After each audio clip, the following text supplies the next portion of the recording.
Assalamualaikum warahmatullahi wabarakatuh. Welcome back to my YouTube channel. Balik lagi bersama aku, Lia Elia.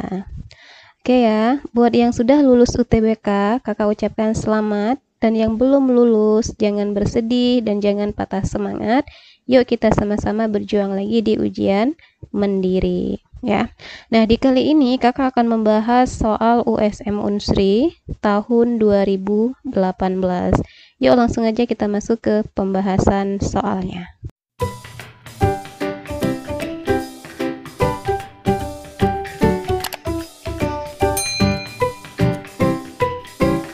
Soal nomor 31, suatu reaksi kimia akan berlangsung bila pada reaksi tersebut telah tercapai A. Energi aktivasi, B. Temperatur reaksi, C. Titik nyala, D. Energi tumbukan, dan E. Tumbukan antar molekulnya.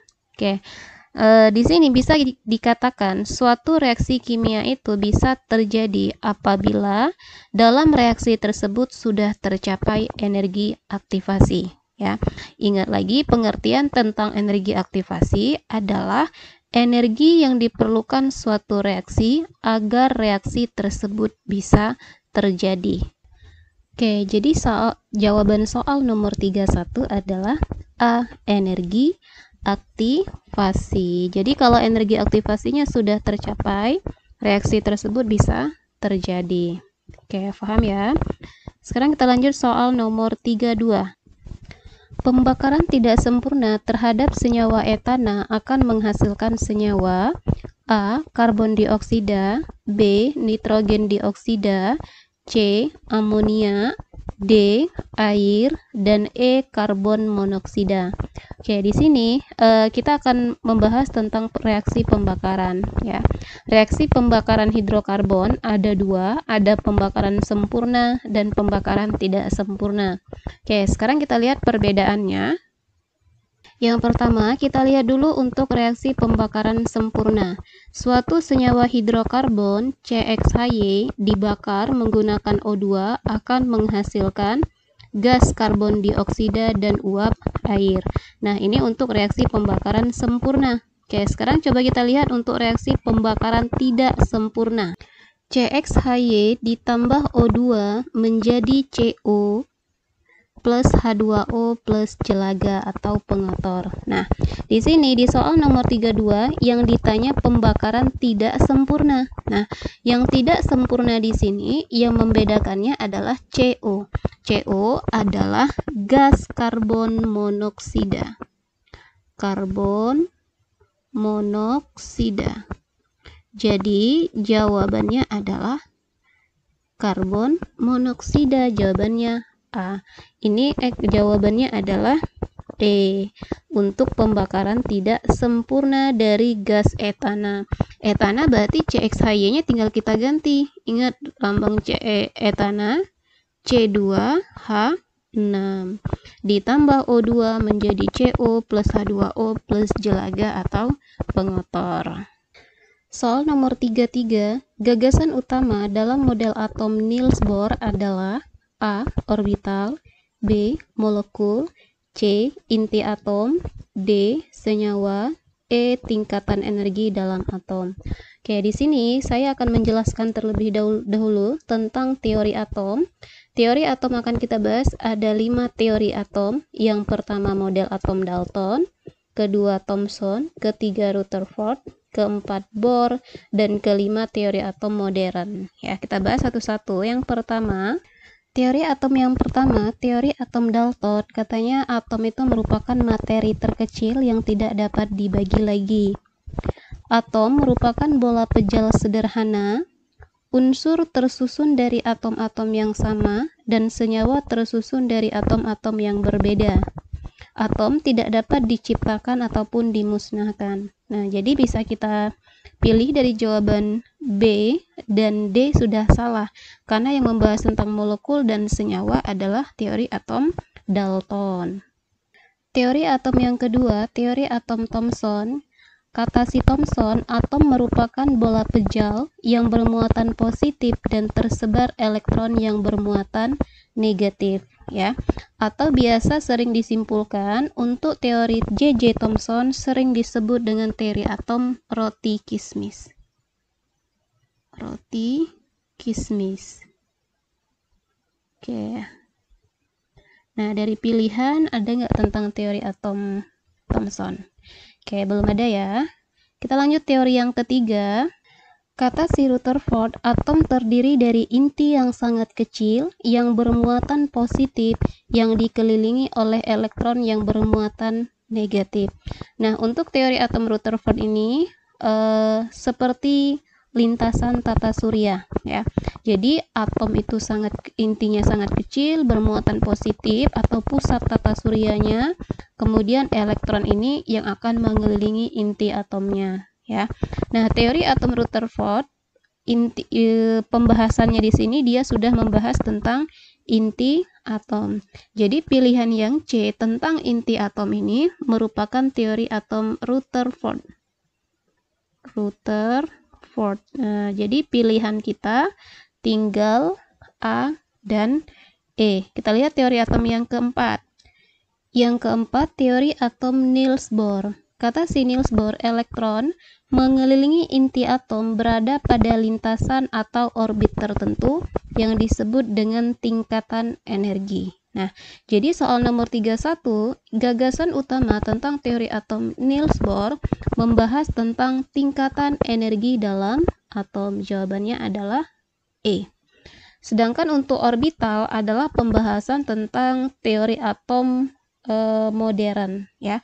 Teori atom modern dia membahas tentang keberadaan suatu elektron di dalam suatu orbital, ya, atau tempat kebolehjadian tertinggi untuk menemukan elektron itu disebut dengan orbital. Nah, jadi bisa kita simpulkan kalau orbital ini khusus untuk teori atom modern.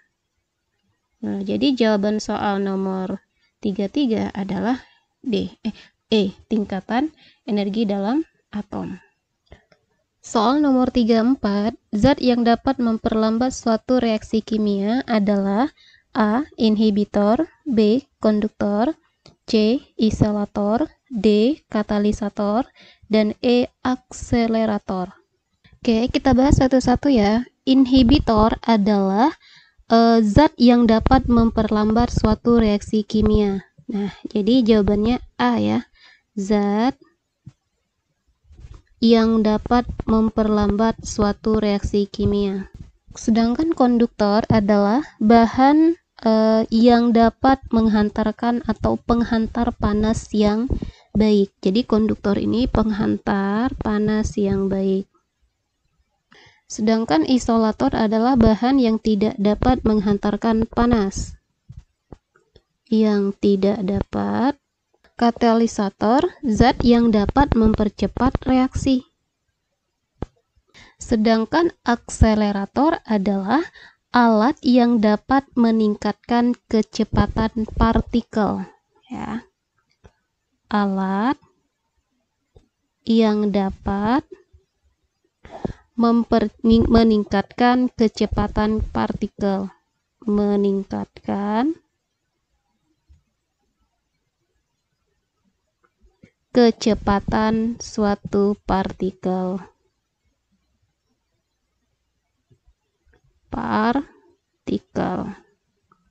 Oke, ini istilah akselerator dalam ilmu fisika. Nah, jadi nomor 34 bisa kita simpulkan jawabannya adalah A. Inhibitor. Soal nomor 35, dalam suatu atom netral, nomor atom menunjukkan jumlah A. Foton, B. Neutron, C. Proton, D. Elektron dan proton, dan E. Neutron dan foton. Oke, untuk menjawab soal nomor 35, kita ingat lagi tentang lambang suatu unsur. Ada unsur X dengan nomor massa A, jadi ingat yang di atas ini sebagai nomor massa atau massa atom ya, sedangkan Z sebagai nomor atom.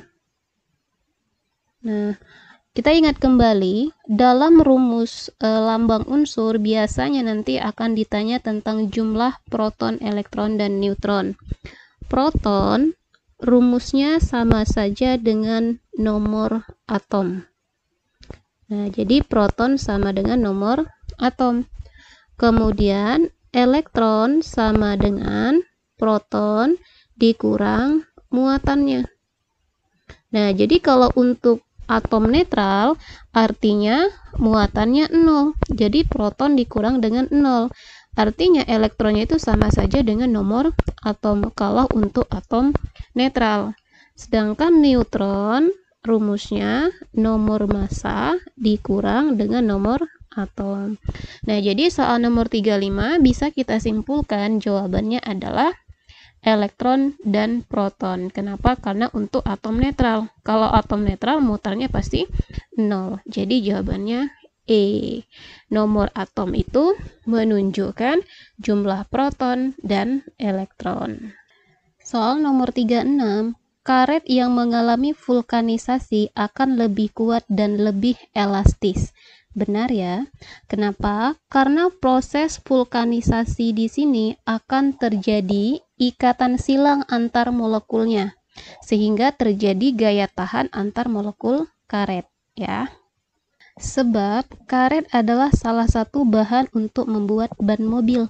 Benar juga ya. Nah, tapi ini menurut saya tidak ada hubungannya di pernyataan yang pertama. Seharusnya sebab itu dia menjelaskan apa sih arti dari kenapa sih karet itu bisa lebih kuat dan lebih elastis ketika dia mengalami vulkanisasi. Jadi jawaban nomor 36 ini benar tapi tidak berhubungan ya. Jadi jawabannya adalah B. Untuk memisahkan gas amonia dari udara dapat dilakukan dengan teknik absorpsi yang menggunakan air. Benar ya?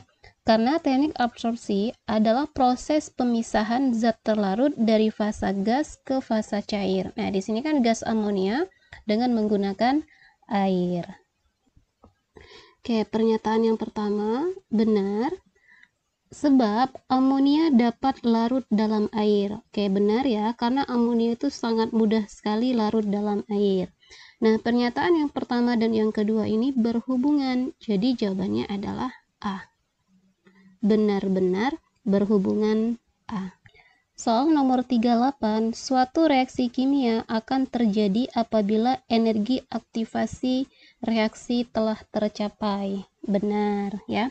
Kenapa? Ini sudah kita bahas di soal sebelumnya, nomor 1, tentang tercapainya suatu reaksi dengan adanya energi aktivasi atau energi minimum yang harus dimiliki oleh suatu reaksi agar reaksi tersebut bisa terjadi. Oke, sebab reaksi dapat menghasilkan atau membutuhkan sejumlah panas. Benar juga. Kenapa? Karena di reaksi ini kita ingat materi tentang termokimia, ada reaksi yang menghasilkan dan membutuhkan sejumlah panas, istilah tentang reaksi endoterm dan reaksi eksoterm. Tapi soal nomor 38 ini benar-benar tapi tidak ada hubungan. Jawabannya adalah B. Nomor 39, proses pengkayaan badan air oleh bahan-bahan nutrien tanaman seperti pupuk disebut proses anaerob. Nah, ini pernyataannya salah. Ingat, proses anaerob adalah proses tanpa oksigen. Ingat ya, ini tanpa oksigen. Sebab enceng gondok dapat tumbuh subur dalam air yang mengandung nutrien. Benar ya? Jadi semua tanaman itu tumbuh subur kalau ada nutrisinya. Nah, jadi jawabannya salah benar. Kalau salah benar, jawabannya adalah D. Senyawa tembaga sulfat hidrat berwarna biru. Benar ya? Karena untuk senyawa tembaga sulfat yang ada airnya akan berwarna biru. Sedangkan untuk senyawa tembaga sulfat anhidrat tanpa air berwarna putih. Bila senyawa ini terkena cahaya matahari akan menyerap cahaya warna biru. Salah ya. Kenapa? Ketika senyawa tembaga sulfat hidrat terkena cahaya matahari maka airnya akan hilang. Jadi senyawa itu menjadi tembaga sulfat. Nah, tembaga sulfat warnanya putih. Jadi jawabannya salah pernyataan ini ya.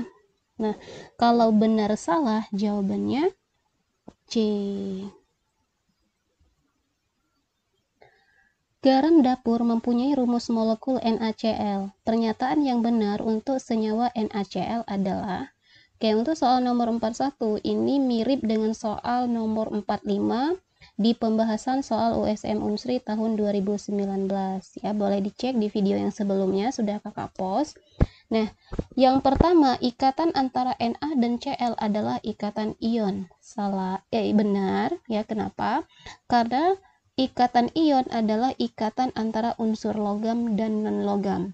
Na logam, ya, ingat Na ini golongan 1A, logam, Cl non-logam. Jadi nomor 1 benar. Oke ya. Nah, sebenarnya ada triknya. Kalau 1 benar, 3 pasti benar. Bila larutan NaCl ditambahkan larutan AgNO3 akan terjadi endapan AgCl berwarna putih. Benar ya. Untuk pembahasan lebih jelasnya silakan cek di video sebelumnya untuk USM Unsri 2019 nomor 45. Kalau 3 benar, langsung cek nomor 4. Bila larutan NaCl dielektrolisis, di anoda akan terjadi gas oksigen. Salah, di anoda akan terbentuk gas klorin ya. Kalau di katoda baru benar gas hidrogen. Jadi nomor 4 salah. Kalau 4 salah, belum tentu 2 salah. Cek dulu nomor 2. 2, mudah larut dalam air. Benar. Ya, karena garam dapur itu mudah larut dalam air. Yang benar 1, 2, 3 jawabannya adalah A. Asam sulfat dapat digunakan untuk A. Menetralkan air limbah yang bersifat basa. Benar, karena asam sulfat kan asam. Ketika asam kita reaksikan dengan basa, maka akan menghasilkan garam yang bersifat netral. Jadi nomor 1 benar. Ingat triknya, kalau 1 benar, 3 pasti benar. Oke, kita cek nomor 3, membentuk garam sulfat. Benar ya. Kita reaksikan dengan logam, maka dia akan membentuk garam sulfat. Jadi nomor 3 juga benar. Nah, kalau 1 dan 3 benar, langsung cek nomor 4, untuk melebur zeolit. Benar. Asam sulfat benar untuk melebur zeolit. Nah, kalau 4 benar, nomor 2 pasti benar, digunakan untuk air aki. Benar juga ya nomor 2-nya. Kalau semua benar, jawabannya adalah E. Tenaga gerak terjadinya perpindahan panas, perpindahan massa, dan perpindahan momentum. Masing-masing karena adanya perbedaan. Oke, sekarang kita lihat untuk perpindahan panas. Perpindahan panas ini pasti berhubungan dengan suhu. Panas akan berhubungan dengan suhu atau temperatur. Perpindahan massa, perpindahan massa berhubungan dengan konsentrasi atau molaritasnya ya, konsentrasi. Nah, kalau dia perpindahan momentum, ini berhubungan dengan kecepatan ya, atau gerak ya, intinya kecepatan. Nah, sekarang kita lihat pilihan 1, 2, 3, 4 yang berhubungan atau yang benar adalah 4 saja. Temperatur yang berhubungan dengan perpindahan panas, konsentrasi, perpindahan massa, dan perpindahan momentum adalah kecepatan. Nah, jadi kalau jawabannya 4 saja yang benar, 4 saja yang benar jawabannya adalah D.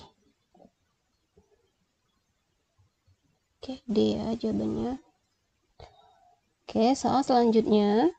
Soal nomor 44, campuran larutan berikut ini yang dapat membentuk larutan buffer atau penyangga adalah. Oke, sekarang kita harus ingat kembali syarat terbentuknya larutan buffer atau larutan penyangga ada 2. Yang pertama nanti ada penyangga basa dan penyangga asam. Oke, sekarang kita cek satu-satu. Yang pertama, buffer asam terbentuk melalui 2 cara, asam lemah direaksikan dengan garamnya. Atau yang kedua, asam lemah dengan basa kuat, tapi syaratnya basa kuat harus habis bereaksi. Kalau buffer basa, sebaliknya, basa lemah direaksikan dengan garamnya, atau basa lemah dengan asam kuat dengan syarat asam kuat harus habis bereaksi. Istilahnya nanti asam kuat itu molnya harus lebih kecil dibandingkan dengan basa lemah. Oke, langsung kita lihat jawaban pilihannya. Yang pertama, sebanyak 50 ml CH3COOH dan 50 ml NaOH 0,2 molar. CH3COOH asam lemah, NaOH basa kuat. Oke, bisa, tapi syaratnya basa kuat harus habis bereaksi. Molnya harus lebih kecil dibandingkan dengan mol CH3COOH. Molnya bisa kita kalikan volume dan molaritas. 50 dikali 0,1, 5. 50 dikali 0,2, 10. Salah ya. Jadi nomor 1 salah. Seharusnya yang lebih kecil itu adalah NaOH. Ini malah NaOH yang lebih besar. 1 salah, tidak terbentuk penyangga. Ingat triknya, kalau 1 salah, 3 pasti salah. Coba kita cek, buktiin dulu ya. Asam lemah dengan basa kuat bisa juga, tapi molnya 50 kali 0,2 10. 50 kali 0,2 10 sama. Jadi yang kecil nggak ada yang kecil atau sama itu disebut dengan hidrolisis, bukan penyangga. Oke, salah juga yang nomor 3. Kalau 1 salah 3 salah, langsung cek nomor 2. Kenapa? Kalau 2 benar, 4 pasti benar. Coba kita cek nomor 2 ya. 50 dikali 0,2 10, 50 kali 0,1 5. Benar. Jadi yang lebih kecil adalah NaOH. Nah, kalau 2 benar, 4 pasti benar. Coba kita buktiin.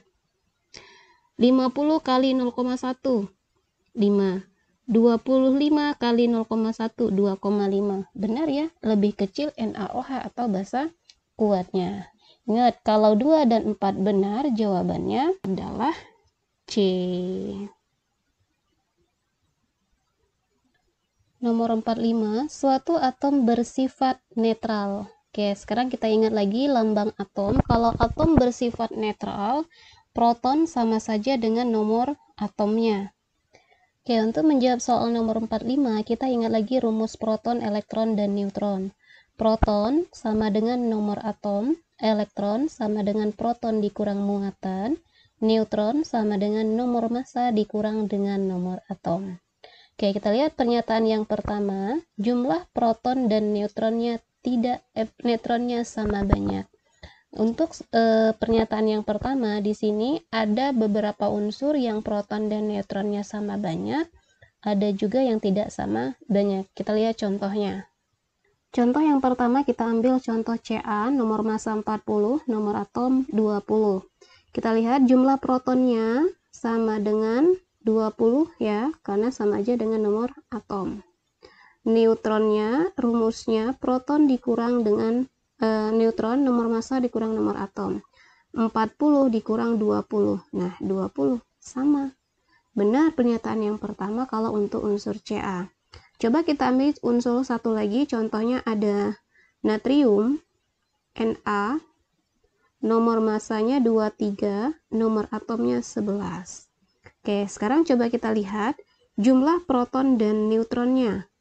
Protonnya sama dengan 11.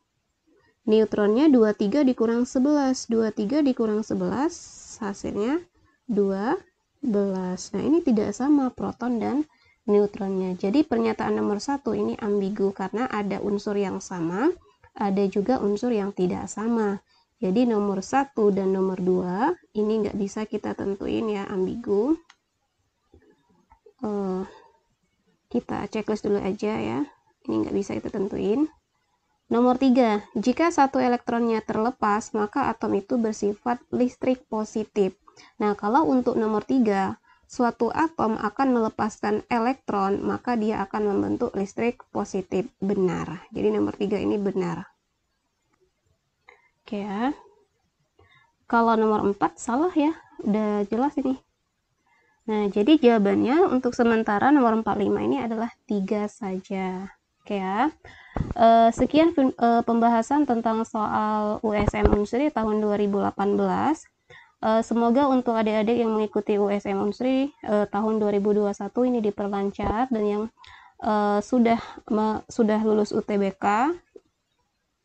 Semoga segala urusannya juga diperlancar. Oke ya, sekian video pembahasannya Kakak Airi. Wassalamualaikum warahmatullahi wabarakatuh.